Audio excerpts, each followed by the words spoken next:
ഇഞ്ചക്കാട് ബാലചന്ദ്രൻ സാറിന്റെ മനോഹരമായ ഒരു കവിതയാണ് ഞാൻ ചൊല്ലാൻ പോകുന്നത്. ഇനി വരുന്നൊരു തലമുറയ്ക്ക് ഇവിടെ വാസം സാധ്യമോ?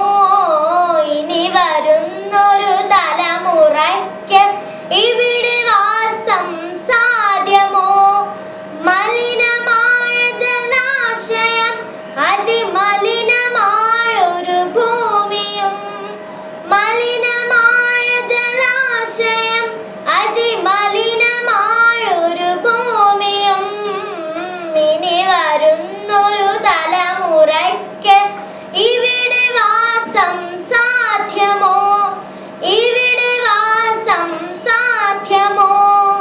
തണലു കിട്ടാൻ തപസിലാണിന്നിവിടെയെല്ലാ മലകളും.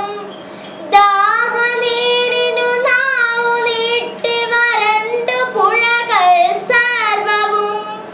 കാറ്റുപോലും വീർപ്പടക്കി കാത്തു നിൽക്കും നാളുകൾ. ഇവിടെ എന്നൻ പിറവി എന്ന വിത്തുകൾ തൻ മന്ത്രണം. ഇനി വരുന്നൊരു തലമുറയ്ക്ക് ഇവിടെ വാസം സാധ്യമോ? ഇവിടെ വാസം സാധ്യമോ?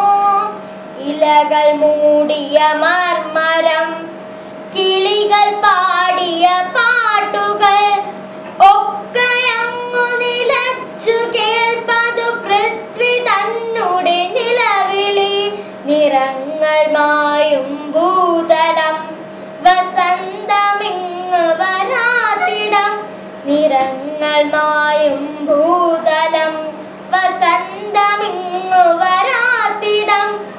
നാളെ നമ്മുടെ ഭൂമിയോ മഞ്ഞു മൂടിയ പാഴ്നിലം. ഇനി വരുന്നൊരു തലമുറയ്ക്ക് ഇവിടെ വാസം സാധ്യമോ? ഇവിടെ വാസം സാധ്യമോ? മലിനമായ ജലാശയം, അതിമലിനമായ ഒരു ഭൂമിയും, മലിനമായ ജലാശയം, അതിമലിനമായ ഒരു ഭൂമിയും. ഇനി വരുന്നൊരു തലമുറയ്ക്ക് ഇവിടെ വാസം സാധ്യമോ? ഇവിടെ വാസം സാധ്യമോ? പെരിയ ഡാമുകൾ രമ്യഹർമ്മ്യം, അണുനിലയം യുദ്ധവും. ഇനി നമുക്കീ മണ്ണിൽ വേണ്ടെന്നൊരു മനസ്സായി ചൊല്ലിടാം. വികസനം അതു മർത്യ മനസ്സിൻ അതിരിൽ നിന്നു തുടങ്ങിടാം. വികസനം അതു മർത്യ മനസ്സിൻ അതിരിൽ നിന്നു തുടങ്ങിടാം. വികസനം അതു